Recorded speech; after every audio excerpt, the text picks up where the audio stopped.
callejón, y mientras estaba esperando a la persona que venía a enseñarme la casa, hacía 2 años que nos habíamos ido de las islas, habíamos vivido casi 1 año en Galicia y otro año en Madrid, y decidimos volver. Y entonces quedé con una persona para que me enseñara una casa para ver si la podía alquilar. Vine yo solo, Elena se quedó con Priscila y con Miriam en Madrid. Entonces, como la persona que tenía que venir a enseñarme el local tardaba un poco, crucé la calle porque me di cuenta de que todo el edificio lo estaban pintando. Y el local tenía un pequeño cartel y decía se alquila. Entonces, desde afuera, empecé a mirar el local. Honestamente, yo pensaba que era solamente esta franja. No sabía que daba toda la vuelta y todo lo que tiene por ahí arriba. Entonces, el dueño, que era el dueño de todo el edificio, digo era porque ya murió. Era un italiano que había venido de Venezuela con mucho dinero, y él compró una serie de propiedades, construyó edificios, y era el representante, perdonen, pero tengo que decirlo, del ron Pampero. De hecho, este edificio se llama Pampero. Entonces, el dueño del local, viendo que... ¿Por qué reíste? Ah, por el Pampero. El dueño dice, ¿quieres ver el local? Digo, sí, sí. Entonces yo entré y me enseñó todo. Estaba de obra, estaba muy mal, estaba deteriorado. Aquí había habido máquinas de construcción y estaba el suelo muy mal. Lo estaban más o menos reparando. Y me dice, hay alguien que está muy interesado en alquilar este local para un gimnasio. ¿Quieres verlo todo? Me lo enseñó, los baños, todo. Y me dijo, ¿te gusta? Y le dije, sí, me gusta mucho. Dice, si quieres te lo alquilo porque está libre. Digo, ¿y cuánto pide usted por esto? En aquel momento teníamos las pesetas. Era otro siglo, era otra época. Y me dice, 300.000 pesetas. Yo no sé cuántos de ustedes se acuerdan de las pesetas, pero 300.000 pesetas era un dineral. Era mucho dinero. Y entonces me dice, me tendrías que dar 3 meses y entonces ya firmaríamos el local. Estábamos hablando de 1 millón de pesetas. Sí, de 1 millón de pesetas. Entonces me dice, vamos al bar de al lado. Cogí una servilleta de papel, de estas típicas de los bares, y me dice, ¿cómo te llamas? Dame tu DNI. Él apuntó mis datos y me dijo, ¿cuándo se compromete usted a darme el 1 millón de pesetas? Yo tenía céntimos en el bolsillo.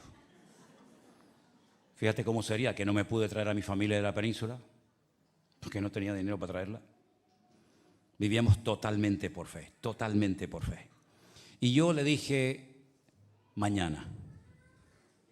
¿A qué hora? Me dice. Digo, bueno, a lo largo de la mañana. Y me metí el bolsillo, la servilleta en el bolsillo, y en eso viene la chica a enseñarme la casa, y antes de tener la casa ya teníamos apalabrado el local. Esa noche me invitó a cenar un hermano que ya está en la presencia del Señor y que se había congregado con nosotros cuando éramos pastores en una iglesia en el barrio de la Salud, en la calle Princesa Dassel. Algunos de los que están aquí conocen esa congregación, ¿verdad, Marcos? ¿Sí? Ya después él contará algo. Y me invitó a cenar, y cuando terminamos de cenar, me dice, mira, tengo un dinero que lo he estado ahorrando para si algún día se abría una iglesia, pues dárselo a la persona, y creo que el idóneo para recibir este dinero eres tú. Bueno, yo cogí el dinero, me fui, me estaba quedando en la casa de otro hermano que me había dado hospedaje unos días, y cuando llegué a la casa, pues abrí el sobre, cosa que ustedes también habrían hecho o no. Y empecé a contar el dinero y me dio tal susto lo que había en ese sobre que le dije al hermano, vístete que nos vamos a casa de este hermano. Oye, que son las 10:30, 11 de la noche. Digo, me da igual, vístete y llévame otra vez. Bajamos a Santa Cruz, toqué el timbre, el hermano bajó en pijama con sus zapatillas y me dice, ¿qué pasa? Digo, mira, creo que ha habido un fallo, creo que ha habido un error. Tú me has dado un sobre con dinero, pero dentro del sobre hay 5 millones de pesetas. Y me dice, no ha habido ningún error, es el dinero que tenía apartado para cuando algún día se abrió una iglesia. Así que al día siguiente yo pues quedé con el señor del pampero. No me tomé un pampero de milagro. Entonces alquilamos el local, compramos unas cuantas sillas y el primer culto lo hicimos, creo que fue por aquí, un eco terrible, 6 o 7 personas, y algunos me decían, ¿y por qué hemos alquilado un local tan grande? Si somos tan poquitos. Digo, ¿pero quién lo va a pagar? ¿Lo vas a pagar tú? No, ¿lo vas a pagar tú? El Señor nos tendrá que dar la gracia. Si está en esto, el Señor nos prosperará. Así que, ¿cómo es el refrán? Burro o caballo grande, ande o no ande, ¿no? Y así fue. Así arrancamos esta obra. Eso fue hace 23 años. A los pocos días, una hermana que comenzó a congregarse también en esta iglesia había vendido una propiedad yendo hacia el sur, y ella dice que quería dar una parte de lo que había vendido para la obra que estaba recién comenzando. Éramos, ya te digo, 6, 7, 8 personas como mucho, y entonces me dio otro sobre con 3.700.000 pesetas en ese sobre. Así que en cuestión de menos de una semana yo era rico de venir con una mano delante y una mano detrás a vernos para la obra del Señor, con recursos para comprar el equipo de sonido, la silla y todo lo que nos hacía falta. Esta iglesia desde el minuto 1 nació con milagros. Y la Biblia dice, ¿qué es lo que será? Lo mismo que fue. Y esa ha sido la tónica, esa ha sido la trayectoria de esta congregación en estos últimos 23 años. Milagro tras milagro, créame, milagro tras milagro. Así que en esa silla en la que estás sentado, en estos equipos de sonido que ves, en todo lo que ves y en lo que no ves, está la mano de nuestro Dios. Dios ha prosperado, Dios nos ha bendecido, Dios nos ha usado. Por supuesto, la gloria sea para Dios. La gloria para ti, Señor. Amén. Para ti solamente, Señor. Y llegó... Sí, exactamente. Ahora yo les voy a pedir a aquellos de hace 23 años que suban un segundito aquí para rendirles un homenaje.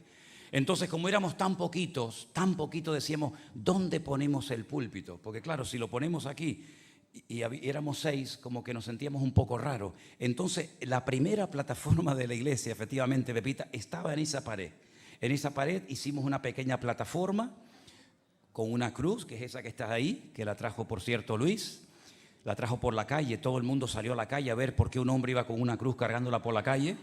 Sí, fue tremendo, porque había un tubo de agua que entraba y se veía muy feo, y a Luis se le ocurrió la genial idea de coger otro tubo, partirlo a la mitad y hacer una cruz, y entonces la disimuló, y entrábamos por la puerta del rastro, por esa puerta chiquitita. Todo esto estaba cerrado. Aquí habíamos pintado todo esto de verde, hicimos una cancha de baloncesto, de fulbito, pusimos unas redes. Y el lugar de culto era desde esa pared hasta aquí. Ahí cabíamos todos los que éramos. Y poquito a poco el Señor fue bendiciendo la obra. De aquellos hermanos que empezamos la obra, pues todavía quedan algunos. Y yo voy a pedirles un momentito a esos hermanos que suban un segundito. El caso, por ejemplo, de Pepita, si pueden pasar por allí, por favor. El caso de Inma, de Genaro, de Armando, si eres tan amable y puedes bajar un segundito. El caso de Sonia, ¿quién más? Esther. Sí, Loli estaba desde aquella, ¿no? Del principio, Loli, Marcos, claro que sí. Subir un segundito, por favor. No sé si hay alguien de aquellos hermanos de hace 23 años que están aquí en esta tarde. Crucita, claro que sí, por favor. Ayudar ahí a Crucita. Anderson, ayudar ahí a Crucita. Armando también, gloria a Dios. Mientras tanto estamos poniendo fotografías que ya poquito a poco iremos explicando, porque eso ya después es otra etapa, cuando nos fuimos al puerto de la Cruz a trabajar en una obra nueva que también comenzó, que la está pastoreando Marcos ahora mismo. Así es que no sé si Cordy era de aquellos del principio o vino más tarde, no me acuerdo. Un año más tarde. ¿Cuánto? Cordy, ven. Un año más tarde, está bien. Vengan para acá todos, vengan para acá todos. Denle un fuerte aplauso a estos hermanos, por favor.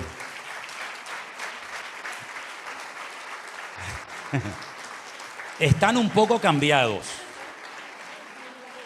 Están un poco cambiados. Han mejorado con la edad, todo hay que decirlo. Han mejorado. Mucho mejor ahora que hace 23 años cuando yo los conocí. Así es que estamos tan contentos. ¿Estáis contentos?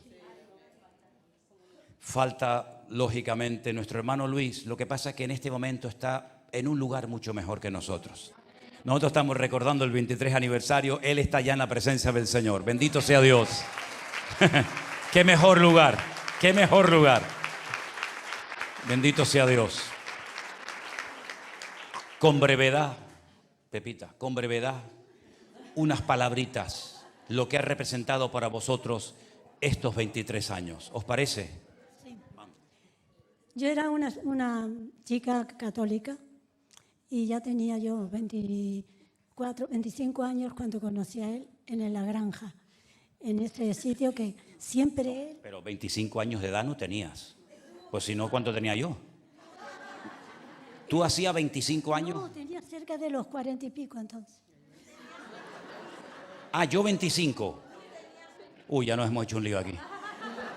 Bueno, ¿Quién? Actualmente tengo... Yo tenía 25. Y Pepita tenía 40 y pico. Eso. 40 y pico, sí. Eso, ahora sí.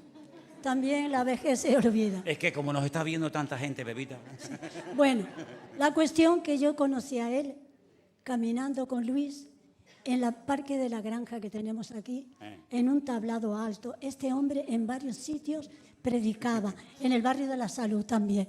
Y a Luis le gustó porque no le gustaba ir a la iglesia católica. Y ya después empezó a querer, porque oía cómo él predicaba, era un joven guapísimo. Y estuvimos en el barrio de la Salud. Era un en ese entonces su edad, pero ahora está igual guapo. Entonces, hermanos, a Luis le gustó cómo él hablaba. Mira, no por nada, le digo al Señor que él no se escondía de nada. Llegaba a decir que era un joven, pero que había sido, lo decía, predicando. Que el Señor lo había llamado, pero que, ojalá. ¿Entienden, no? Era muy guapo y bueno, pero ya en ese momento no, era casado con la mujer más preciosa que yo he conocido y cariñosa como Elena. Entonces, como les digo, él lo hacía mucho en la calle también y empezó en el barrio de la Salud, allí en un cine. Tengo fotografías. Mi hijo también era cristiano, hermanos, y fue creciendo, llegó a tener unos 27 años y él también fue al cementerio a enterrarlo. ¿Te acuerdas, verdad? Me acuerdo. Y nos quedamos con paz. Ahora mi esposo, hace una semana que falleció, ahora está con su hijo y con el Señor. Amén. Y yo no he llorado ni una lágrima. ¿Por qué? Porque el cristiano verdadero quiere que no sufra la persona que está enferma. Él ya estaba muy enfermo, sufría, no podía caminar. Entonces yo no he llorado. Pero cuando se ha enterrado, hermanos, toda la iglesia evangélica de aquí y algunos de mi edificio donde vivo, se llenó y la persona que estaban allí, unos jóvenes guapos, altos, vestidos de negro, decía que nunca había visto tanta gente en un entierro. Claro, el salón era más grande que este. Y todo el mundo decía, madre mía, pues se llenó de gente. Entonces, hermanos, yo le di gracias a Dios, aunque mi esposo hace una semana que se fue. Yo estoy gozosa de venir, porque venía los domingos nada más para estar con mi esposo en el centro que le estaba cuidado, ¿no? Pero le llegó el momento y yo le digo la verdad, Señor, gracias, porque tú me lo diste y tú te lo llevaste. Bendito sea el nombre de Jesús. Amén. Fue lo que... Gloria a Dios. Amén. Amén. Bendiciones. Qué lindo. Y en una de esas campañas que hacíamos en aquellos años por las calles, campañas de una semana, de 10 días, de 15 días, de un mes, de 2 meses, etcétera, nos fuimos a un barrio que en aquel momento era un barrio bastante complicado. La gente me decía, te van a matar. Allí estás loco, meterte allí, en la Cuesta de Piedra. Y allí conocimos a Cruzita en aquellos años y ella se convirtió al Señor en aquella campaña, también doña Carmen, Ramón. Yo cuando te vi en el parque La Granja. Y tú, eso, sí, esa era otra campaña. Entonces, Pepita no, Cruzita se convirtió allí. ¿En qué año fue? ¿Usted se acuerda, Cruzita? Así ya unos cuantos años. El siglo pasado, ¿no? Sí, sí, sería. No existían ni los teléfonos móviles, imagínate. Ya se me ha ido un poco. Hace muchos años. Estamos aquí 23 y 7, bueno, no sé, en el siglo pasado o en el otro, yo creo, ¿eh? Todavía no se había construido el Teide, con eso te digo todo. y esta muchacha que la conozco desde, ¿qué edad tenías tú? 11 años. 11 años y ahora tiene 18, pues tú imagínate los años. Creo que ha salido alguna fotografía de Inma por ahí y sí, es ella, desde los 11 años. Miren, déjame que lo cuente un segundito, ahora te doy. Todos los días, cuando terminaba el culto, mucho antes de que yo fuera pastor de esta iglesia y de otra iglesia, cuando empezamos en el ministerio, todos los días después del culto, nada más terminar la reunión, Inma se me acercaba, ora por mí. Ora por mí, ora por mí. Ya era una cosa, pero yo sabía que terminaba el culto y me iba a venir. Porque ella tenía un problema y la perseverancia hizo que el Señor hizo un milagro tremendo en su vida. Ahora sí quiero que lo cuentes tú. Bueno, pues yo conocí a Manolo con 11 añitos. Yo tenía un pastor, él vino, se graduó en el seminario bíblico y vino a ayudar al pastor que yo tenía en la iglesia. Entonces, nada, en cada culto, pues habían 3 cultos por semana. Ellos, cada vez que terminaban un culto, ellos decían, ¿alguien quiere pedir oración? ¿Tiene una necesidad? Y yo siempre pasaba, pero siempre me tocaba Manolo. Entonces, nada, yo siempre tenía un problema en mis ojos. Yo era visca, torcía los 2 ojos totalmente. Y yo siempre pasaba, yo decía, para que el Señor sane mis ojos, para que el Señor sane mis ojos. Esa era siempre mi petición, tanto en la iglesia como en mi casa. Y nada, un día fuimos al culto y me acuerdo que también hacíamos unas reuniones a veces en la laguna, ¿te acuerdas? Arriba en el Coromoto. Y recuerdo que un día pasé adelante, que también se llamó el llamamiento, y yo le dije para que el Señor... Y él siempre me decía, para que Dios te sane los ojos, ¿no? Y yo, sí. Entonces, nada, recuerdo que yo pasé y él me miró y me dice, pero si tienes los ojos sanos. Entonces, fueron 3 años y medio orando por mi vista, pero fue una oración permanente, diariamente, y el Señor me sanó. Entonces, yo quiero animar a todos que no dejen de orar, que oren por la perseverancia, por su sanidad, que el Señor sana. Amén. Y nada, que también yo llevo muchos años aquí desde el principio también y quiero dar gracias al Señor por el crecimiento que desde esos 23 años que estamos en esta iglesia el Señor ha hecho. Yo he visto mucha fidelidad. El Señor ha sido fiel en todo, porque antes éramos, lo que decía Manolo, 4 gatos que nos juntábamos ahí arriba primero, después aquí, y el Señor ha sido muy fiel y poco a poco fue llenando la iglesia de almas y bueno, miren cómo estamos hoy. Así que gloria al Señor. Gloria a Dios. Fuertes aplausos al Señor. Él se merece toda la gloria y toda la honra. Aleluya. Ahí tenemos a nuestra hermana Rosy también, ¿no? Que ya llegó también a la meta. Gloria a Dios. Y los pastores de esa congregación que está saliendo ahí de fondo son actualmente Marcos y Loli. Nosotros abrimos esa iglesia, la pastoreamos un tiempo, íbamos una vez a la semana, entre semana, a hacer los cultos allí, el domingo a la mañana también, y luego veníamos aquí también a hacer la reunión, hasta que al final yo sentí que ya había llegado el momento de poner a un pastor al frente de esa obra, y estamos muy contentos y muy bendecidos y agradecidos con el Señor de que Marcos y Loli estén llevando la obra. Me gustaría que también dijerais unas palabras en este 23 aniversario, ¿os parece? Adelante, hermanos. Oh, gloria a Dios. Adelante. Buenas tardes, hermanos. Yo quiero darle las gracias a Dios por la obra preciosa que ha hecho en Vida Nueva durante estos 23 años. Como ha dicho el pastor, yo estoy aquí desde el principio, de los comienzos, desde Princesa Dácil, después aquí, luego en el puerto. Y hermanos, admiro ver la fidelidad de todos los que hemos llegado hasta aquí, todos los que se han unido. Y esta iglesia ha sido una iglesia de obras y de milagros, como ha dicho el pastor, porque empezábamos obra abajo, empezábamos obra aquí, empezábamos obra en el puerto. Hermano, esta iglesia siempre estaba moviéndose a obras. El Señor nos movía a través del pastor a movernos, y puedo decirles que yo me gozaba en medio de las obras.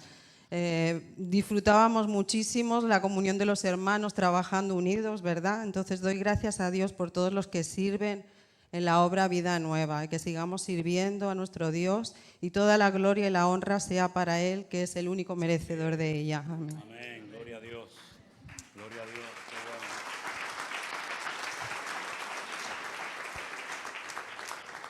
Qué bueno. Bueno, yo personalmente me convertí después de mi esposa. El Señor primeramente ganó a mi esposa a través del ministerio. No voy a contar acerca de cómo fue ni cómo no fue, pero de verdad que fue algo muy grande porque el pastor utilizó su fe. Creyó en mí, no me convertí en la iglesia, me convertí en una casa.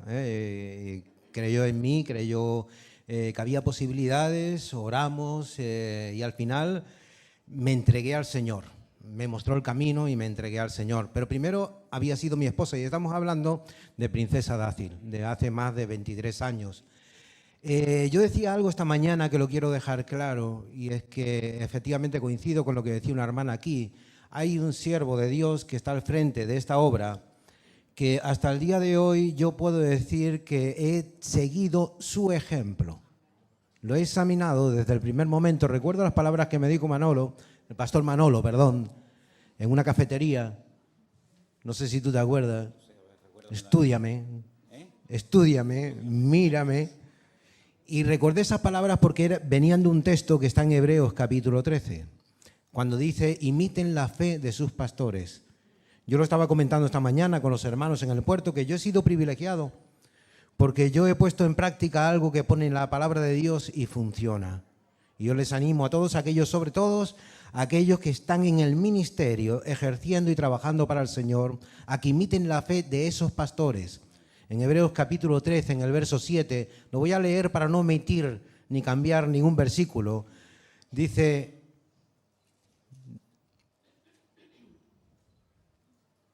acordaos de vuestros pastores que os hablaron la palabra de Dios, considerad cuál ha sido el resultado de su fe, de su conducta, e imitad su fe. Yo puedo decir que después de 23 años, este es el resultado, ¿verdad?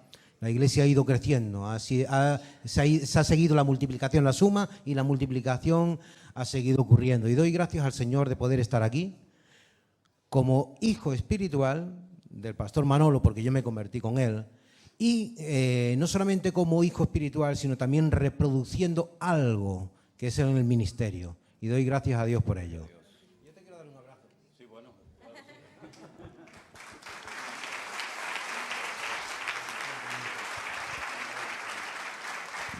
Gloria a Dios, qué bueno.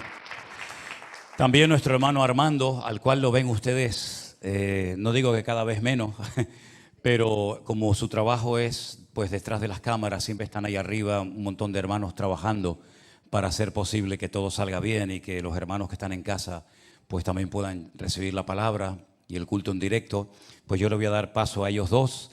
Ellos también llevan con nosotros hace muchos años y vieron también cómo nació esta iglesia, y creo que también es importante escuchar a los pioneros, ¿no?, de la obra. La Biblia nos enseña que hay que aprender a traspasar el testigo, ¿no? Y ellos fueron de los que comenzaron esta obra y me gustaría que escucháramos también lo que ellos tienen que decirnos. Adelante, hermanos. Bueno, es un privilegio estar aquí hoy, 23 años después, incluso antes, porque habíamos empezado antes en Princesa Dácil. Muchos de los que están aquí nos conocemos ahí de Princesa Dácil. Es un privilegio estar aquí tanto tiempo. Yo empecé allí en Princesa Dácil. Yo estaba en la iglesia bautista, entonces empecé allí porque maduré, habían 28, 30 cubanos allí. Entonces, bueno, por familiaridad, pues me fui con ellos para allí. Y ahí empezamos. Y ahí, bueno, hasta aquí, hasta el día de hoy. Cuando aquello tenía pelo negro, era un niño. Una de las cosas que ha caracterizado este ministerio ha sido siempre la constancia, porque hemos pasado por tiempos difíciles, muy difíciles, de todo tipo de índole, ¿no? Pero siempre hemos subsistido y hemos navegado siempre con el impulso del Señor. Yo estaba viendo la foto y me transportaba a todos estos lugares donde hemos estado. Y es un privilegio porque he participado en casi todas ellas. Hemos estado hemos salido un poquito de la frontera de Canarias y hemos estado en diferentes lugares. La iglesia ha estado representada en diferentes lugares, no solo ahora en la iglesia virtual, sino en Bolivia y en muchos lugares de América Latina y África. Hemos tratado de ayudar lo mayor posible, ¿no? Y me ha dado aunque ya las he visto todas, ¿no? Pero me ha dado mucha alegría por volverlas a recordar. Bueno, esta es mi esposa. Él enseguida, esta es mi esposa, como quien dice, habla tú, que ya yo terminé. Pues nada, yo muy gozosa también de servir al Señor, prácticamente desde que llegué de Cuba, hace ya 30 años, y me convertí precisamente acá con el pastor Manolo. Yo no creía en el Señor, Armando sí, ya se había convertido, como él dijo antes, en una iglesia bautista, pero el Señor me trajo hasta aquí. Como se suele decir, crucé el charco y fue a conocer al Señor. De lo cual me alegro mucho porque también he conocido aquí a muchos hermanos que han sido para mí mi familia y que además nos hemos cuidado tanto que no tengo palabras con las cuales agradecer. Porque, por ejemplo, como bien dijo Armando anteriormente, nosotros pasamos por varias dificultades al principio, como casi todos los emigrantes, pero siempre sentimos el calor de los hermanos de la congregación, a los cuales les estamos muy agradecidos. Y doy gracias a Dios.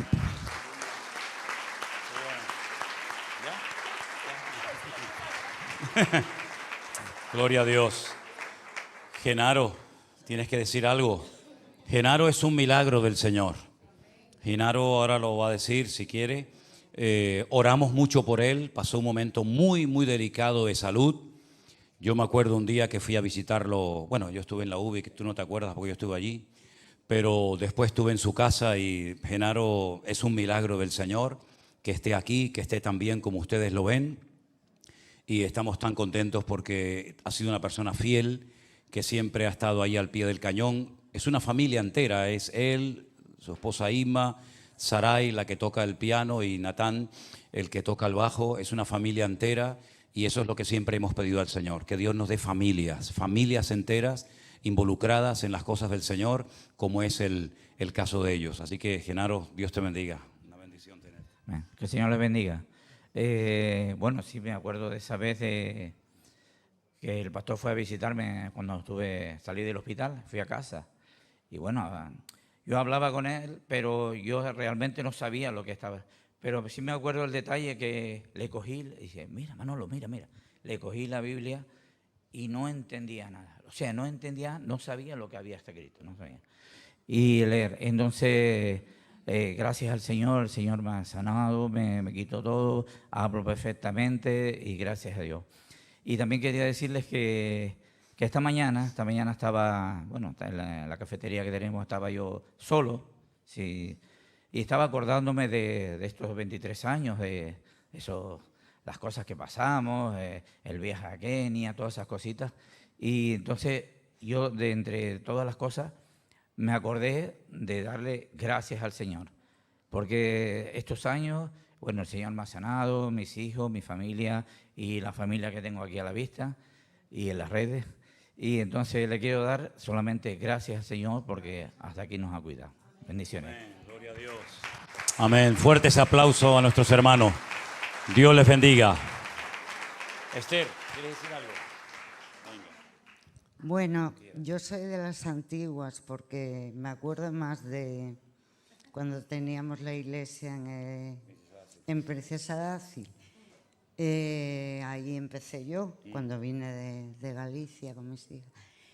Pero aquí de empezar, la primera no me acuerdo. Estaba. Ah, vale. No te acuerdas, pero estabas. Vale, pues yo le doy toda la gloria a Dios porque hasta aquí nos ha ayudado, aún con nuestros problemas, nuestras luchas, nuestras dificultades, nos ha mantenido fieles y gracias a ti, a tu familia, que sois mi familia en carne también, no solo en espíritu. Y muchas gracias a todos y muchas bendiciones. Amén. y que Dios siga usando esta iglesia para la gloria de Dios, ¿vale? Y a los otros pastores también. Claro que sí, por supuesto. Que se bendiga. Amén. Fuertes aplausos a nuestro Dios. Gracias, hermano. Elena, sube. Gracias, Señor Jesús. Hoy tenemos un culto un poquito diferente, como pueden comprobar, ¿verdad? Pero creo que es importante recordar todas estas cosas. Y mientras sube Elena, yo llevo un tiempo, no les puedo decir exactamente, ven, cariño, no sé exactamente cuánto tiempo, pero no es una preocupación, ¿no? La verdad es que no quiero que lo tomen por esa línea, ¿no? Pero viendo todo lo que está pasando en el mundo, y esto es entre comillas, una especie de carga, ¿no? Que pongo también un poquito en los pastores.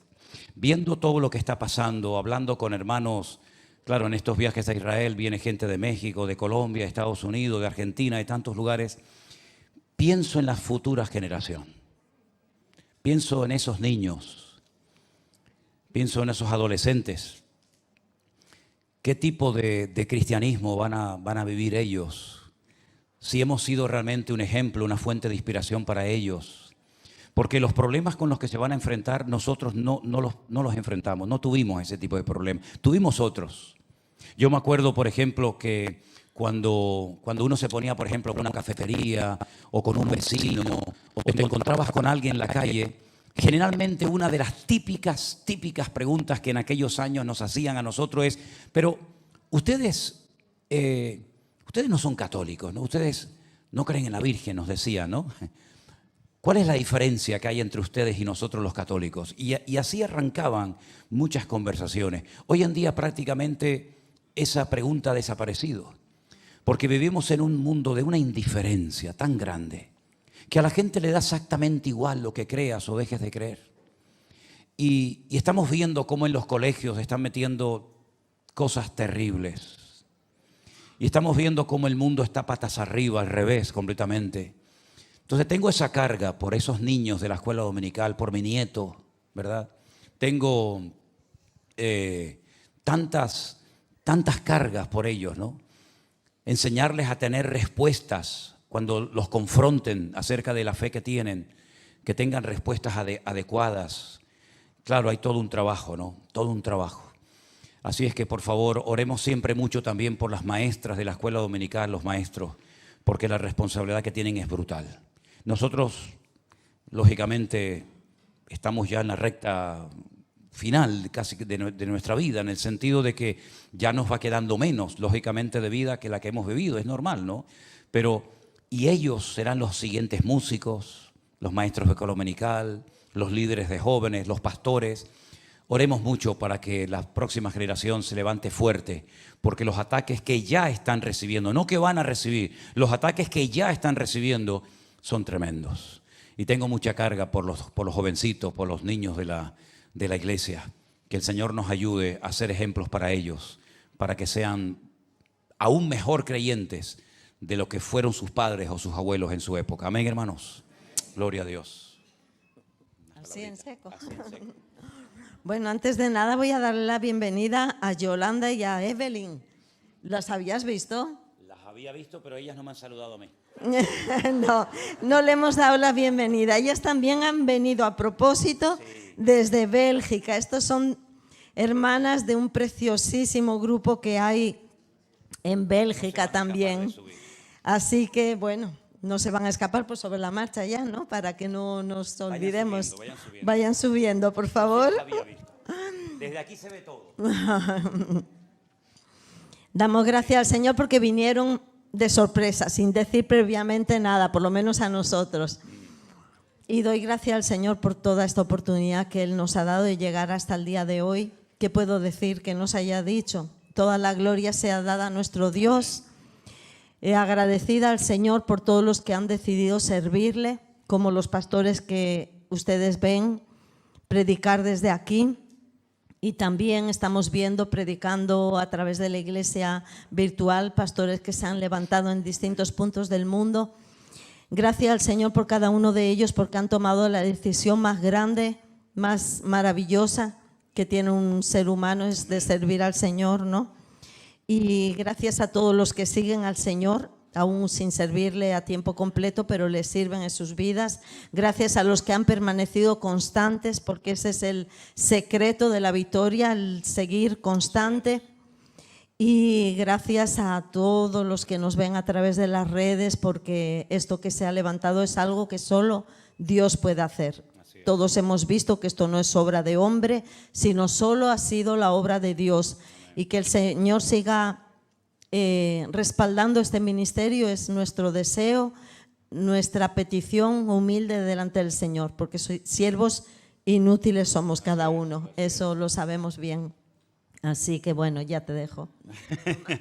Tenemos un grupo precioso de hermanos en Bruselas, en Bélgica. Ellas son simplemente, vénganse, póngase de pie, hermana. Siempre le digo lo mismo. Una pequeña representación. Allí a esa obra ha ido nuestro hermano Alberto, Anderson, Marcos, Iván, ¿verdad? ¿Marcos ha ido? No, Marcos aún no ha ido. Este mes. Bueno, qué bueno. Es que yo les he pedido que hagan un cuadrante y que ellos se encarguen un poco de visitar a los hermanos de Madrid. También que tenemos un grupo precioso allí. Hemos estado recientemente también y no tienen pastor. Y los estamos atendiendo pues un poquito hacia la distancia. Y estamos tan contentos de que nos hayan caído así de sorpresa. Hermana, Dios le bendiga. Denos un saludito. Adelante. Bueno. Qué bueno. Buenas. Estoy nerviosa, verdaderamente. Pero estoy muy contenta de que el Señor nos haya dado el privilegio de volver nuevamente a gozarnos como hermanos en esta preciosa ministerio de Centro Evangélico Vida Nueva y de nuestros pastores, porque para nosotros son nuestros pastores también. Aunque no están presentes allá, pero los tenemos como pastores y los respetamos y los seguimos como pastores. Y también damos gracias a los pastores que siempre vienen, dan su tiempo por ayudarnos, por guiarnos, por traernos la palabra, que es lo principal para tanta gente que estamos sedientas de la palabra de Dios, ¿no? Solo me queda decir gracias a Dios, gracias, porque es hermoso, es un privilegio estar en medio de tanto amor que se siente aquí. Yo me gozo y le digo al Señor, gracias, porque estoy aquí y digo, wow, siempre me das ese privilegio de sentirme como en casa. Amén, pastor. Amén. Que Dios me lo bendiga. Y feliz aniversario. Ay, qué emocionante que sea aniversario en francés. Lo dijo en francés. Perdón. Bueno, perdón. Aniversario. Estoy muy contenta de pasar este año y espero que mucho más seguido venga. Claro que sí, ¿No, pastor? claro que sí, que Dios me supuesto. lo bendiga, pastor. Amén. Usted me Y pone también, nerviosa. ella es la hija, bueno, una de las hijas, una. Tiene, ¿cuántos? 7, 8, ¿no? 7 hijos. Hija, ¿Y cuántos nietos? 19 nietos. 19 nietos. 20. Ya van 20. 20 nietos. ¿Y usted se acuerda, una pregunta ahora que no nos ve nadie, ¿se acuerda por ejemplo, el nombre y el cumpleaños de todos los nietos? No, pastor. No sé. Yo tengo 2 hijas y no me acuerdo a veces de muchas cosas, imagínate con 20, ¿no? Muchas veces les digo a mis hijas, Verónica, o Mary, ¿cómo eres tú? Ay, mamita, por favor. Claro. Bueno. No. Así es la cosa. ¿Tú eres de qué? ¿Cuál? ¿La primera? La tercera. La tercera. La tercera. Verónica Namayo. Sí, la tercera. Verónica, Juan Carlos, soy la tercera. Sí. Primeramente quiero dar gracias a Dios. Gracias a Dios de poderle ver, pastor, porque ya no se le ve, pero solamente por la televisión. Quisiera dar gracias a Dios y estoy muy contenta y agradecida de poder compartir con todos ustedes el privilegio que tienen de ser parte de este ministerio, que ha sido de mucha ayuda para muchos que no solamente no conocían la palabra, sino que ha sido la palabra adulterada. Entonces, cuando viene esa libertad de Cristo y llegas a conocer un ministerio tan grande por medio de un siervo que ha dado todo, porque ha dado a su familia, lo ha entregado todo, siéntase gozosos, siéntase victoriosos de pertenecer a este ministerio, sobre todo por la palabra, que es veraz y que es eso que nos mantiene firmes juntos, porque la palabra es la verdad y la verdad no puede ser cambiada. Vuelta a la mentira entra, pero la verdad es inmovible. Y es como nuestro querido pastor. Y yo me siento muy contenta, muy contenta. Y yo bendigo con todo, yo pienso que todos oramos, ¿no, pastor? Por usted, por Elena y por sus hijas. Y que tenga muchos años de vida y que tenga mucha fuerza, y Elena también, para que nos siga a todos ayudando. Y también gracias por enviarnos a sus siervos que dan todo igual y que los queremos mucho y siempre queremos que venga. Y ahora, pastor, le esperamos a usted también. Que Dios me los bendiga y felicidades. Gracias, hermanita. Claro que sí, claro que sí. Claro que sí. Dios te bendiga. Qué bueno, gloria a Dios. Ay, aleluya, qué día más bonito, ¿verdad? La verdad es que yo le decía a Elena, a mí honestamente lo que más nervioso me pone de las iglesias y del ministerio son así ceremonias, bodas, este tipo de cosas. Yo me pongo muy nervioso porque no controlo. Quiero decir que uno habla, el otro habla, uno dice, uno no dice, pero estoy contento, de verdad, estoy muy agradecido al Señor porque hemos visto la fidelidad de Dios y como para no estar contentos, ¿verdad? Dios ha sido tremendamente bueno, nos ha bendecido. Creo que el Señor todavía tiene grandes sorpresas para todos y para cada uno de nosotros. Y tengo un anuncio especial para darles y ya es oficial. El próximo año, el 4º congreso de nuestra iglesia, incluido lógicamente la iglesia virtual, ya tenemos reservado el sitio en el Escorial en Madrid el próximo año. Toda la gloria sea para nuestro Dios. Amén, amén. Ya hemos hecho una reserva. Nuestro hermano Pastor Iván y Conchi y unos hermanos de Madrid fueron a ver las instalaciones. Ya está reservado el lugar principal.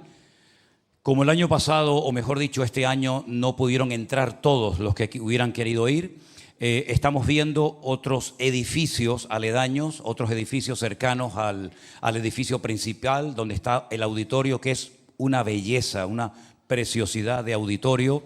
Además, yo tenía muchas ganas de hacer algo allí en Madrid, en el Escorial sobre todo. Así es que el año que viene, en la próxima Semana Santa, espero que todos desde hoy comiencen a ahorrar para que nadie se quede fuera por problemas económicos. Tienen la ventaja de que no tienen que ir a Madrid y posteriormente trasladarse a otra provincia, sino que ahora nada más llegar a Madrid, habrá un autobús que los lleve al Escorial. No sé cuántos kilómetros puede haber de Madrid al Escorial, pero menos de una hora, menos de una hora. Es un lugar muy bonito, un lugar realmente precioso en la sierra, y creo que vamos a tener un tiempo maravilloso. Ya estamos contactando con algunos pastores que van a venir a ministrar. Ya tenemos también el eslogan, el lema del Congreso, pero no lo voy a decir. ¿O lo digo? Es el aniversario, ¿lo digo? A ver, ¿cuántos quieren que lo diga? Uy, esto se llama manipulación, ¿eh? Entendidos en los tiempos. Entendidos en los tiempos. Ese va a ser. Creo que tenemos que ser entendidos en los tiempos y vamos a traer un pastor de Israel también para que esté ministrando con nosotros. Él es pastor y lleva muchos años viviendo en Beersheba, en la ciudad donde vivía Abraham, y también a otros pastores estamos invitándolos para que estén con nosotros. Creo que va a ser un congreso muy especial, muy importante. Y va a ser un congreso para estudiar y aprender mucho de la palabra, para que cuando usted salga de ese congreso sea entendido en los tiempos. Amén, hermanos. La Semana Santa el año que viene creo que coincide en el mes de abril otra vez. Yo pensaba que era en marzo, pero no. Es desde el Jueves Santo hasta el Domingo de Resurrección. ¿De acuerdo? Ya me están llamando, ya me están escribiendo, y después de dar el anuncio ahora en directo, ni se imaginan mañana, Priscila, el bombardeo de llamadas y de correos que vas a recibir, pero todavía no hemos abierto las plazas, pero Dios mediante las vamos a abrir dentro de poquito para que la gente ya se pueda ir anotando, porque quiero que todos los que puedan asistan a a ese congreso. Cierra tus ojos un momentito en esta tarde. Quiero compartir brevemente una porción de la palabra que Él ha puesto en mi corazón. Y después vamos a pasar a estar un rato de comunión con los hermanos. Tenemos una tarta muy bonita que se ha preparado y unos pastelitos y unas cosas, ¿verdad? Pero ahora vamos a nutrirnos por unos momentos de la palabra en este 23 aniversario de esta obra. Te pedimos, Señor, que en esta tarde podamos ser conscientes de todo el camino que juntos hemos recorrido, de toda la palabra que hemos oído, de todas las experiencias que hemos tenido, también de los errores que hemos cometido. Perdónanos, Señor, lo hemos intentado siempre hacer lo mejor posible y queremos que nos sigas dando sabiduría y fuerza, Señor, para que tu palabra siempre sea la base y el fundamento de este ministerio, Señor. Que la gente se enamore de ti, de tu palabra, y que nunca ninguno de nosotros, ninguno de los que ministran en este o en cualquier otro de nuestros púlpitos se desvíe ni un milímetro de tu palabra. Porque tu palabra es viva, es eficaz, es la que hace la obra y lo estamos viendo cada día. Que ha sido tu palabra la que ha traído consuelo, la que ha traído fortaleza, la que ha traído ánimo y la que ha quitado las escamas de nuestros ojos. Te damos gracias por tu palabra en esta tarde, en el nombre de Jesús. Amén. Y amén. Aleluya. Un día me llamó una familia, estando ahora en Israel, precisamente del sur de Israel, de la ciudad de Beersheba. Querían conocernos, querían hablar conmigo. Y vinieron, estuvimos allí en la recepción del hotel hablando. Y una vez más, daban gracias al Señor por la palabra que se predica desde estos púlpitos, por los pastores, los conocen perfectamente a todos. Y una vez más me doy cuenta del poder tan grande que tiene la palabra que predicamos. A veces ni siquiera los que las predicamos somos conscientes del poder tan tremendo que tiene la palabra de Dios cuando se expone, cuando es enviada, ¿verdad? No volverá a mí vacía, dijo el Señor. Luego otro día me escribió a través del WhatsApp un joven de la ciudad de Haifa, al norte de Israel. Vino porque quería conocerme personalmente y porque a través de su familia, que sigue los devocionales y los cultos, pues traía un encargo para mí y una carta, ¿verdad? Y allí hicimos una videollamada y conocí al abuelo, a la abuela, a un tío y a los padres de este muchacho que vive allí en la ciudad de Haifa, en Israel. Y él me contaba lo siguiente. Me decía que en su familia todos eran creyentes. Él incluso se crió en una iglesia, en un hogar cristiano. Pero el abuelo se resistía al evangelio. El abuelo presumía de ser un católico ferviente, sincero, honesto.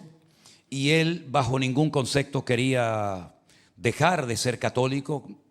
Y se reía incluso a veces de sus familiares, no les prestaba atención, no quería ir a los cultos. Pero comenzó a oír la palabra a través de internet. Y ya saben lo que pasa. Cuando una persona se expone a la palabra de Dios, el Espíritu Santo toma esa palabra, quebranta ese corazón y hace una obra extraordinaria. Y el abuelo, para sorpresa de la familia, comenzó a mandarle nuestros devocionales a los hijos, a los nietos, a la esposa. Y la familia estaba sorprendida y decían, ¿pero qué le está pasando al abuelo? Si el abuelo siempre ha estado en contra de nosotros y ahora nos dice que tienen que escuchar los devocionales de un pastor de España. La cuestión está en que la palabra de Dios hizo una obra tan tremenda en este hombre y en esta familia que él también terminó, lógicamente, convirtiéndose al Señor, entregándole su vida al Señor. Y mantenía una conversación con ellos. Y este muchacho, el hijo de este matrimonio o el nieto, según como lo vean, pues se fue a vivir a Israel y allí está viviendo. Y él vino una noche a visitarme y me comentaba que él se había criado en una iglesia cristiana que además tenía un colegio cristiano, donde él estudió hasta los 16 años aproximadamente, pero era un ambiente muy religioso, muy legalista. y salió, como decimos aquí en España, quemado, harto. Salió de ese ambiente y se metió en todo lo que ustedes se puedan imaginar y más, incluso en el budismo y en otras cosas. Finalmente, harto de toda esa vida farisea y religiosa, decide irse a Israel y estaba haciendo el curso para convertirse al judaísmo. Y hay un momento en la conversación que él me dice, me gustaría que habláramos del Mesías. Y yo dije, para mí, gloria a Dios. Y empezamos a hablar del Mesías, mencionando las profecías del Antiguo Testamento, mencionando algunos salmos, el famoso capítulo 53 del libro de Isaías, que siempre a lo largo de la historia el judaísmo, los rabinos entendieron que describía los sufrimientos que experimentaría en el futuro el Mesías, hasta que un rabino de mucha influencia en el judaísmo llamado Rashi, pues decidió darle una interpretación diferente a ese capítulo, que es la que dura hasta el día de hoy. Y es decir que el capítulo 53 de Isaías, que describe perfectamente los sufrimientos del Mesías, no hablaba realmente del Mesías, de una persona, sino que más bien describía los sufrimientos que experimentaría el pueblo de Israel a lo largo de la historia. Nada más lejos de la realidad. Sea como sea, a cada lugar donde voy, siempre escucho testimonios de personas que fueron tocados, sacudidas sus conciencias, redargullidos espiritualmente hablando a través del poder de la palabra de Dios. Y es que ya lo dijo el Señor Jesucristo, que su palabra es viva, es eficaz, es poderosa. Es como una espada que penetra, que corta el tuétano y las coyunturas y desvela, descubre las intenciones más profundas e íntimas de nuestros corazones. Y tenemos un salmo maravilloso en la Biblia, que es el famoso Salmo 119. Léanlo esta noche si pueden. Que habla acerca del poder de la palabra, cómo la palabra limpia, cómo la palabra transforma, cómo la palabra renueva, cómo la palabra redarguye, exhorta, etcétera, etcétera. Y es esta palabra la que se viene predicando hace 2000 años, sobre todo la parte del Nuevo Testamento, ¿verdad? Porque el Señor Jesucristo le dio tanta importancia a la palabra que le ordenó a sus discípulos, no les sugirió, no les propuso, sino que les ordenó que fueran por todas las naciones de la tierra predicando la palabra de Dios. Él podía haber dicho, bueno, vayan por el mundo y oren por la gente, que también hay que hacerlo, ¿no? Él podía haber ido por el mundo y decir, bueno, enseñen a la gente a cantar. No, él dijo, id por todo el mundo y prediquen. Y el apóstol Pablo, tiempo más tarde, uno de los grandes convertidos del Nuevo Testamento, dijo que la gente no se puede convertir si no hay quien les predique la palabra. Y nadie puede predicar la palabra si previamente estos no son enviados. Por lo tanto, mis queridos hermanos, la exposición del Evangelio, la predicación de la palabra de Dios tiene que ser prioritaria en la iglesia. Los niños tienen que aprender a temprana edad textos de la Biblia, y yo les propongo a los maestros de escuela dominical, vamos a pasar ya del típico versículo de la semana y vamos a enseñar a los niños capítulos enteros de la Biblia, porque ellos pueden aprender sin lugar a dudas capítulos enteros de la Biblia, y por qué no, alguno de ellos también hasta algún libro de la Biblia de memoria, porque no es el primero que lo hace. Porque eso es lo que le va a dar solidez, eso es lo que le va a dar estabilidad a nuestros hijos, a nuestros nietos el día de mañana. Y cuando tengan que levantarse en medio de una clase de instituto o de universidad, podrán decir, la palabra de Dios dice así, así y así. Y podrán alimentar su fe y podrán mantenerse firmes frente a las acechanzas del diablo. Y fíjate la importancia que también el apóstol Pablo le daba en su ministerio a la palabra, que dice que cuando él describe la armadura del creyente, él compara la palabra, podía haberlo comparado con otra parte, pero dijo que la palabra es como una espada. La espada del Espíritu es la palabra de Dios. Es algo tan poderoso que fue lo que Dios utilizó en el principio de los tiempos para crear lo que vemos y lo que no vemos. Él dijo y automáticamente se materializaba su orden, su palabra.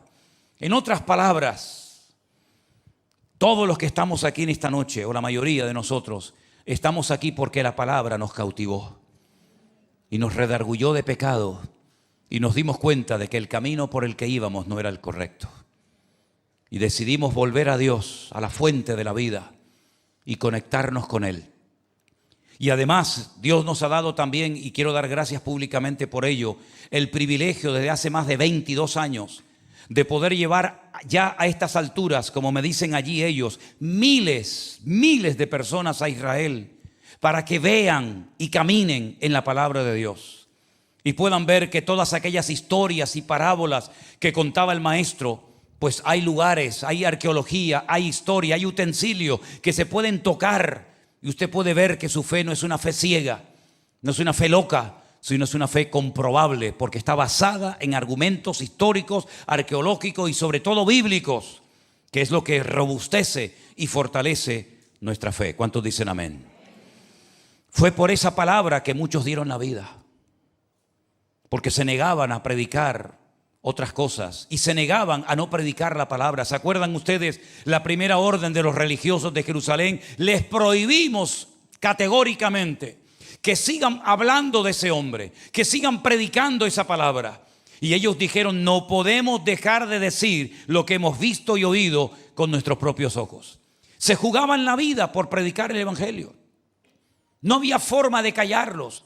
Da igual si los metían en una cárcel con sus espaldas destrozadas por el cruel látigo romano. Seguían predicando, seguían proclamando la palabra. De noche, de día, en barcos, en cárceles, en iglesias, en sinagogas, en cualquier lugar donde se presentara la oportunidad, exponían y predicaban la palabra. Y el apóstol Pablo, gran exponente de la palabra de Dios, llegó a escribir cosas tan profundas de esa palabra que un día Pedro, un discípulo de Cristo, opinando acerca de él, dijo: nuestro hermano Pablo, al cual el Señor le ha dado una tremenda, una gran sabiduría, que escribe cosas difíciles de entender, los cuales los indoctos tuercen para su perdición. Claro que en la palabra hay cosas sencillas y fáciles de entender y de asimilar, pero por supuesto también hay muchas cosas profundas. Pero sea como sea, estamos avanzando y estamos dando pasos cada día para conocer y descubrir más las maravillas que el Señor nos ha dejado en su hermosa palabra. Amén, hermanos. En el capítulo 3 de la carta a los Filipenses, Pablo escribe desde la cárcel, escribe palabras de Dios, escribe mandamientos, escribe consejos, escribe instrucciones que hasta nosotros, a nuestros días, nos han llegado hoy en día y que nos han permitido mantenernos firmes en las tormentas, en las pruebas, en los ataques, en el tiempo de angustia, de desánimo, de enfermedad. La palabra siempre nos ha sustentado. Y el apóstol Pablo dice en el capítulo 3 a estos hermanos: miren, hermanos, yo fui un perseguidor de la iglesia.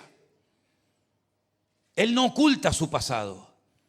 Él reconoce que fue un perseguidor de la iglesia, que hizo todo lo que estaba a su alcance para impedir que esta gente predicara la palabra y se extendiera este mensaje, no solamente en Jerusalén, sino en todas las naciones de la tierra. Y quiero recordarles que no solamente fue un perseguidor de la iglesia, sino que además fue un testigo ocular el día que mataron a pedradas a un diácono de la iglesia primitiva llamado Esteban. Él estaba allí. Y él escuchó una exposición de la palabra que pocos han sido capaces de transmitir con una fidelidad tan extraordinaria como ese mensaje de despedida de Esteban. Lo conocíamos como un diácono, como un servidor de la iglesia, pero qué tremendo expositor de la palabra, qué mensaje tan profundo, haciendo un barrido, haciendo un recorrido desde el principio de los tiempos hasta llegar hasta el Señor Jesús. Y ese mensaje lo escuchó entero el apóstol Pablo, y estoy seguro, hermanos, es una opinión personal que tengo, que en más de una ocasión el apóstol Pablo habrá pensado en las palabras finales de Esteban el día que lo apedreaban. Y Pablo admite que fue un perseguidor de la iglesia, pero por otra parte dice que las cosas que a él le habían abierto muchas puertas, fijaros las puertas, fijaros, digamos, los recursos que disponía Pablo, que era capaz de viajar a naciones extranjeras con salvoconductos, con cartas que le permitían arrastrar de naciones extranjeras a judíos y llevarlos a Jerusalén y forzarlos a que negaran que eran seguidores del Mesías, seguidores de Jesús. Pero él dice que todos esos privilegios Todas esas llaves que le permitían abrir muchas puertas, lo tenía todo por estiércol, por basura, porque había descubierto algo mejor que todo eso, y era servir a su Señor y a su Dios. Y él dice, ciertamente aún estimo todas las cosas como pérdida por la excelencia del conocimiento de Cristo Jesús, mi Señor, por amor del cual lo he perdido todo y lo tengo todo por basura para ganar a Cristo. Él sabía perfectamente que lo que Cristo le ofrecía era muchísimo mejor que lo que él estaba perdiendo. Y aquí quiero hacer un alto en el camino, porque hay un personaje en el Antiguo Testamento que nos dice que en un momento determinado de su vida se paró y pensó y dijo, yo estoy rodeado de tesoros. Soy el príncipe de Egipto. He sido adoptado nada más y nada menos que por la hija del faraón, el hombre más poderoso de la tierra. Duermo bien, como bien, visto bien. Tengo toda mi vida resuelta. Pero dice que renunció a todo eso y prefirió los vituperios del pueblo, porque se dio cuenta de que lo que él tenía no era ni punto de comparación con las riquezas espirituales que el Señor tenía preparado para él.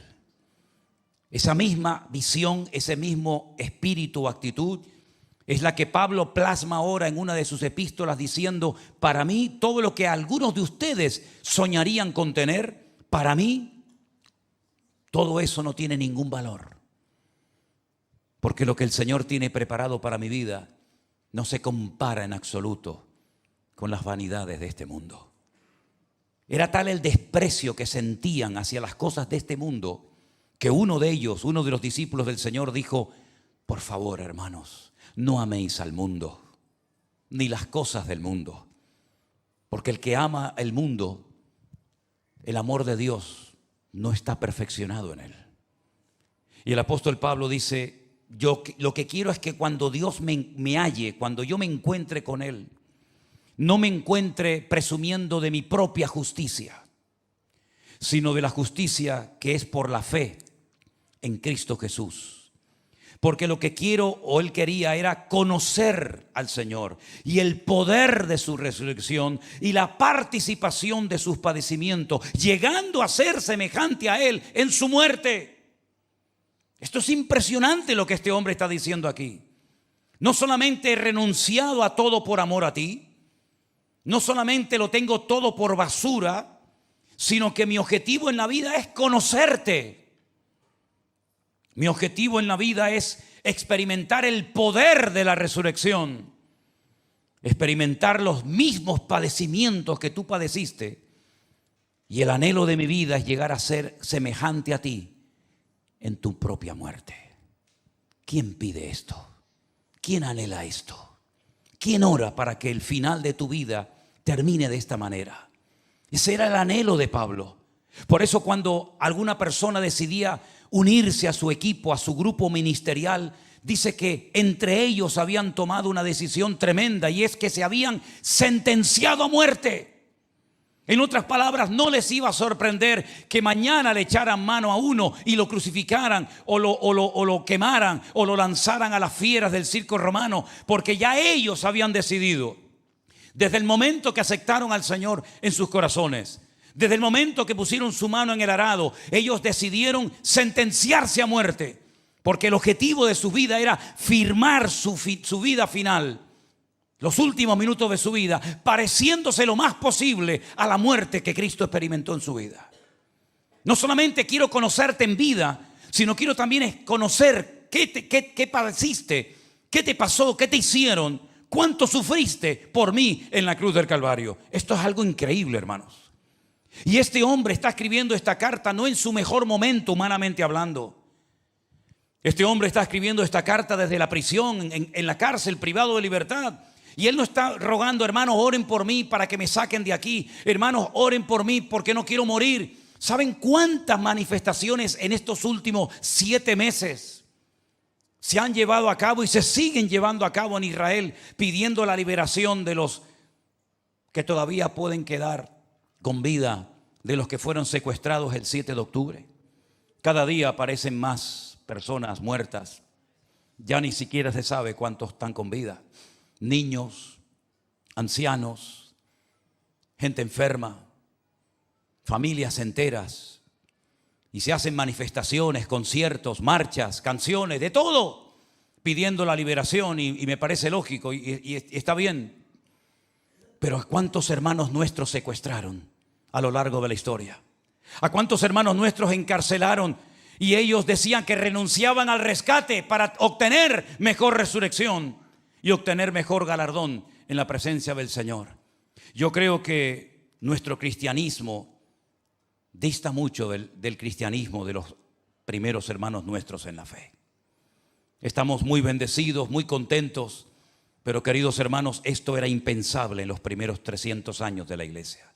Era impensable que un grupo de creyentes se pudieran reunir con total libertad, cantando como hemos cantado aquí, predicando la palabra como se está predicando, escuchando testimonio y además sabiendo que miles de personas nos están viendo en este momento en tiempo real, aunque nosotros no les vemos a ellos. Para ellos era algo impensable, pero la generación nuestra es una generación tremendamente privilegiada.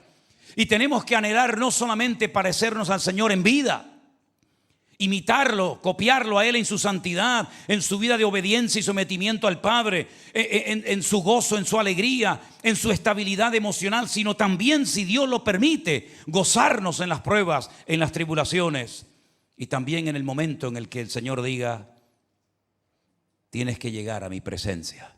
Nadie de los presentes sabe cómo terminará nuestra vida, pero lo que está bien claro es que estamos en este mundo de paso. Y tarde o temprano nos encontraremos en la presencia de nuestro Dios. Y allí veremos a Rosy y a Luis. Y allí veremos a tantos y a tantos hermanos nuestros, a mi padre, a mi madre, y a tantos hermanos que partieron a la presencia del Señor antes que nosotros. Por eso, mis queridos hermanos, merece la pena aguantar. Merece la pena soportar lo que haga falta soportar, porque el Señor viene pronto y no estamos perdiendo el tiempo, sino que nos estamos preparando para recibir nuestra recompensa cuando el Señor lo crea oportuno.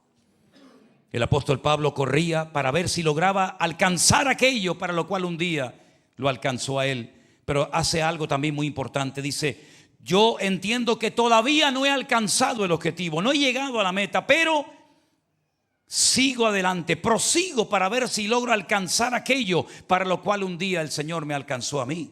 Todos y cada uno de nosotros tenemos un propósito en la vida. Todos y cada uno de nosotros hemos nacido con un propósito eterno. Algunos lo han descubierto y otros tal vez todavía no. Pero sea como sea, si usted es creyente y ha conocido a Cristo a través de su palabra y le ha entregado su vida a Él, pregúntale al Señor: Señor, ¿qué quieres hacer con mi vida?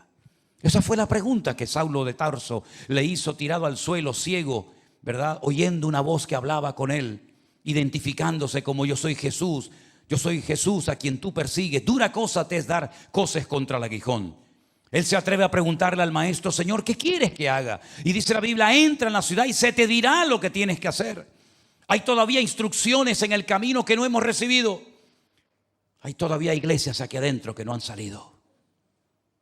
Hay todavía obreros y pastores que no hemos parido. Hay todavía miles y millones de almas que no han conocido a Cristo, pero entre todos podemos alcanzar en estos tiempos, con los medios que tenemos, con los recursos que ya disponemos hoy en día, podemos todavía soñar con alcanzar a millones y a millones de almas para el Señor Jesús. ¿Cuántos dicen amén? Ese tiene que ser el anhelo, el sueño de nuestra vida. Da igual si empiezas en esta carrera o llevas ya muchos años. Da igual si ya has leído toda la Biblia un par de veces de tapa a tapa o todavía no has leído ni siquiera el Nuevo Testamento. Da igual, hay un propósito de Dios para tu vida y tenemos que seguir avanzando y tenemos que seguir esforzándonos cada día para predicar a tiempo y fuera de tiempo la palabra. Porque vendrá el tiempo, y el tiempo ha llegado, en el que se amontonarán maestros conforme a sus propias concupiscencias y apartarán de la verdad el oído de muchos. Por eso la palabra de Dios nos enseña que no solamente se predica desde un púlpito, sino también así personalmente.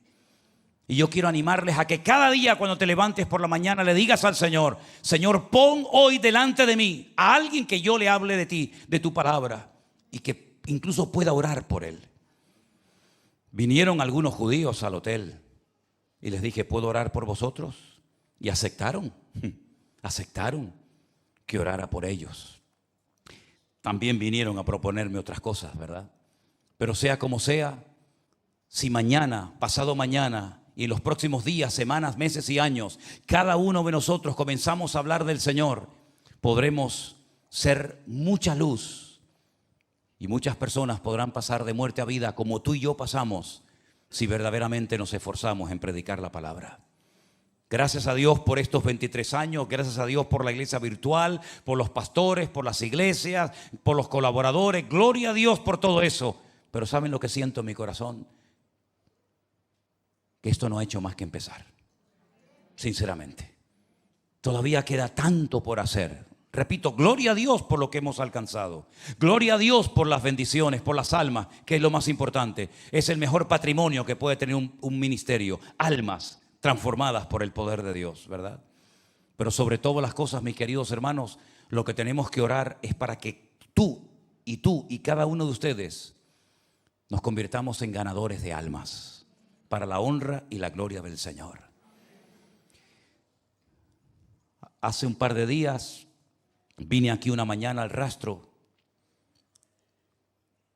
y vi a una persona que hacía tiempo que no veía.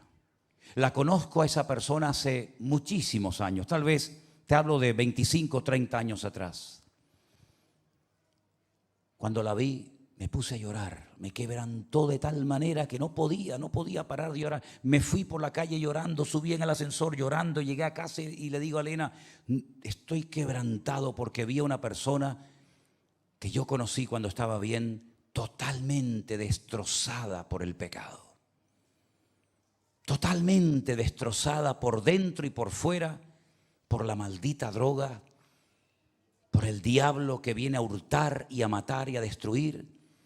Y hermanos queridos, hay tanta necesidad en nuestras islas, por todas partes donde va. Vengo de un país que está roto. Vengo de un país que era el país más alegre del mundo y está la gente como ida, dolida, quebrantada, desilusionada, sin ganas. Cuando termine esta famosa guerra que empezó el día 7 de octubre, va a empezar otra guerra, pero va a ser una guerra interna, donde familias enteras van a necesitar urgentemente ayuda. Y saben, una noche invitamos al hotel a un grupo de hermanos, como siempre hago, para que vengan y conozcan a los hermanos que van a Israel y para que ellos también los conozcan a hermanos allí. Y vino un matrimonio muy amigo nuestro que me dice: perdonen que hayamos llegado un poquito tarde, pero tenemos que contarles un gran testimonio. Venían de visitar a una señora que el día 7 de octubre recibió la visita de unos personajes, como bien saben ustedes, que entraron en su casa, hicieron un desastre tremendo. Y esta señora, ella dice: no sé de dónde saqué esa fuerza. Le di de comer a la persona que venía a matarme y a torturarme. Le di de comer, le di de beber, incluso durmió un rato después de haber dejado un reguero de sangre y de vidas por el camino. Y venimos de visitar a esa señora y pudimos orar por ella. ¿Y saben lo que he notado en este viaje? Que aquellos que antes eran duros y rebeldes y rechazaban, ahora son capaces de decir: no importa que ores por mí, más bien todo lo contrario. Es verdad que por un lado el mundo se está endureciendo de una forma terrible, pero también como nunca antes la gente está necesitando de ese abrazo, de esa visita, de esa oración que tú perfectamente puedes hacer. Así es que a partir de hoy, pídele al Señor cada mañana: Señor, pon a ese vecino, pon a ese muchacho de la calle, pon a ese joven, pon a esa persona que necesita de ti, Señor. Tal vez no seas un predicador, tal vez no seas nunca pastor, pero simplemente poniéndole un brazo por encima y diciéndole: vamos a orar juntos.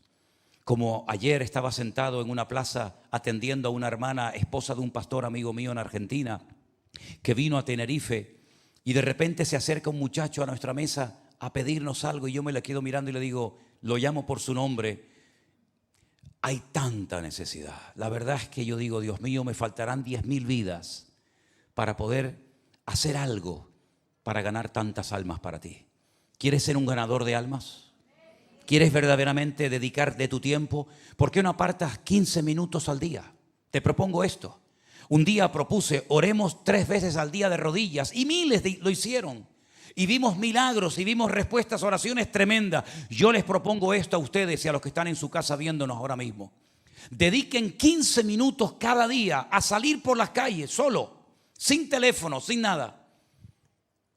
Con el corazón abierto y la mente abierta, diciendo, Señor, ponme a alguien delante que le pueda hablar de ti y orar por él o por ella. Y ves por la calle mirando, observando, tal vez el que está sentado en ese banco, tal vez es el que se te acerca a pedirte un dinero, tal vez es el que te dice, ¿me puedes decir la hora? No sé quién puede ser, pero si cada uno de nosotros a partir de mañana dedicamos 15 minutos al día, fíjate que no es nada, 15 minutos al día a irte a una cafetería y estar allí en la barra esperando que alguien se te acerque, te pregunte algo, y ese va a ser la persona. O que te diga el Señor, mira, aquel que está allí sentado leyendo el periódico, vete y acércate un momentito. Hermanos, nos vamos a llevar tantas sorpresas. ¿Cuántos están dispuestos a poner en práctica esto que les estoy diciendo?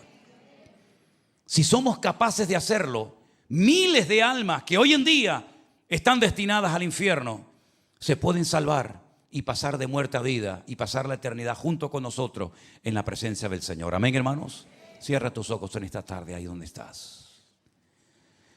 Gloria a Dios. Gracias por estos 23 años, Señor. Pero danos fuerza y sabiduría y palabra para ganar almas como nunca lo hemos hecho en nuestra vida. Tu mayor preocupación no tiene que ser preparar el sermón del domingo. Tu mayor ocupación tiene que ser ganar almas para Cristo y hacer discípulos de las almas que has ganado. Esa debe ser tu mayor prioridad. Si predicas 15 minutos o media hora o 10, no pasa nada. Tu mayor prioridad en la vida, hermano y hermana, tiene que ser ganar almas para Cristo. Y la Biblia dice que el que gana almas para Cristo es sabio. Ahí está la sabiduría, en el temor a Dios y en ganar almas para ti, Señor.